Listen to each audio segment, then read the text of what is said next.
आज प्रजासत्ताक दिन आणि प्रजासत्ताक दिनानिमित्त देऊळगाव राज्यामध्ये उत्कृष्ट असं रांगोळीतून चित्र साकारलं आहे आणि याच्यातून समाजाला काहीतरी मॅसेज किंवा संदेश देण्याचा प्रयत्न हा किरण गरुड यांनी केला आहे. तर आपण जाणून घेणार आहोत आज किरण गरुड जो आहे यांनी ह्या रांगोळीतून समाजाला काय संदेश देण्याचा प्रयत्न केला. आपण त्याच्याकडे जाणून घेऊ.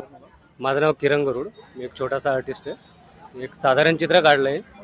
बट चित्राची खासियत अशी आहे की त्या कलाकृतीला बघून आपल्या मनात 100 प्रश्न येतील. कुठलाही प्रश्न असू द्या. वरती एक छोटासा टेक्स्ट होता की स्वातंत्र्य, आणि त्यासमोर एक क्वेश्चन मार्क होता.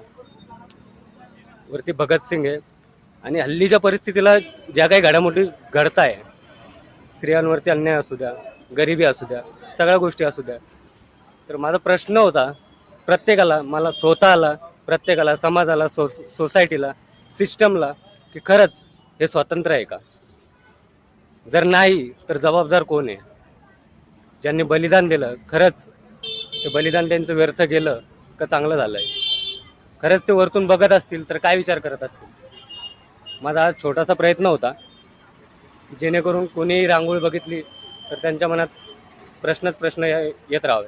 म्हणजे तुला असं म्हणायचं होतं की ह्या कमीत कमी ही रांगोळी जो साकारली याच्यात किमान जो रांगोळी हा इथे येणारा शीतल डेअरी आहे, इथं दूध घेण्यासाठी बरेचसे ग्राहक येत राहतात.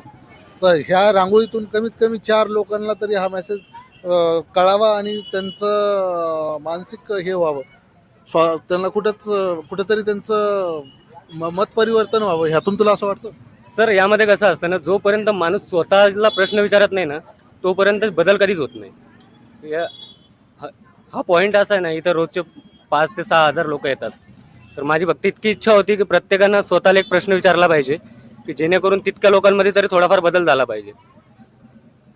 तर आपण बघितलं किरणने असं उत्कृष्ट असं रांगोळीतून चित्र साकारलं आणि इथे येणारा 5,000 ते 6,000 प्रत्येक दिवसाला येणारा नागरिक आहेत, तर त्यांना कुठेतरी रांगोळीतून संदेश मिळावा आणि त्यांचं कुठेतरी मत परिवर्तन घडून यावं. या रांगोळीतून हाच त्यांनी संदेश दिलेला आहे.